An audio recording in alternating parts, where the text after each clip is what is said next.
Well, hello. I'm glad you got to see me.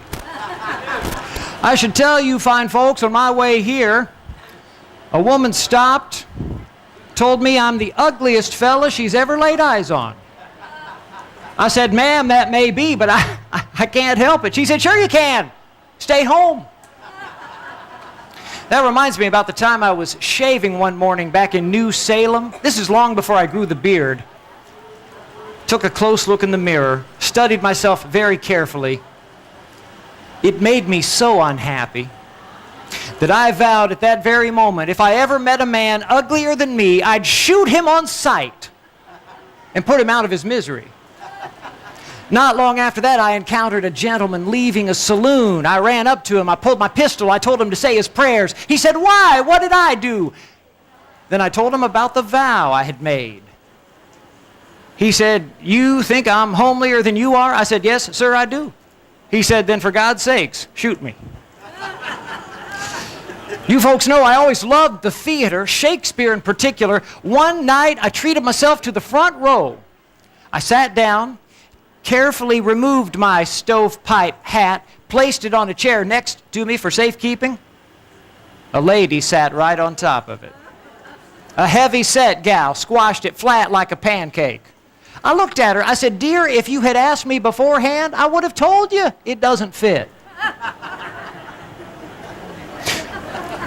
One day I was doing some work in the Oval Office. I looked out the window. I saw a lady walk by wearing a very large plumed hat. All of a sudden, she stumbled and fell, and she reminded me of a duck. Feathers on her head, down on her behind. Some folks never appreciated my sense of humor. One gentleman in Congress said, Mr. Lincoln, I think you'd make a joke even in hell. I said, yes, that's just about the distance from here to the Capitol building.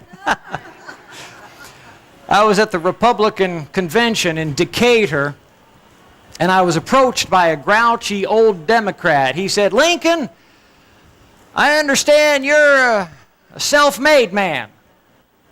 I said, yes, that's true. He said, well, for my money, you did a damn poor job. I wouldn't vote for you if you were St. Peter himself. I said, sonny boy, if I were St. Peter, you wouldn't be in my district anyway.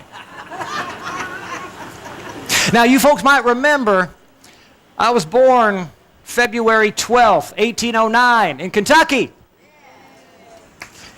Oh, beautiful territory, ma'am, but unfortunately, a slave state. My parents were strict hard-shell Baptists. They detested that peculiar institution called slavery. We moved here for liberty, Indiana. Land of the free, home of the brave. It took my family 2 weeks to travel 16 miles across the Ohio River into Perry County. Today you call that Spencer County. I was only 7-year-old, but very tall even then. And my father wasted no time putting an axe into my hands.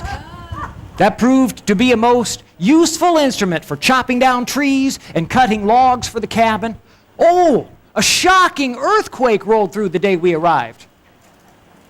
But there was still plenty of work to be done. We got to Indiana on a Tuesday, cut logs for the cabin on Wednesday, raised the cabin on Thursday, spent Friday and Saturday building furniture for our new home.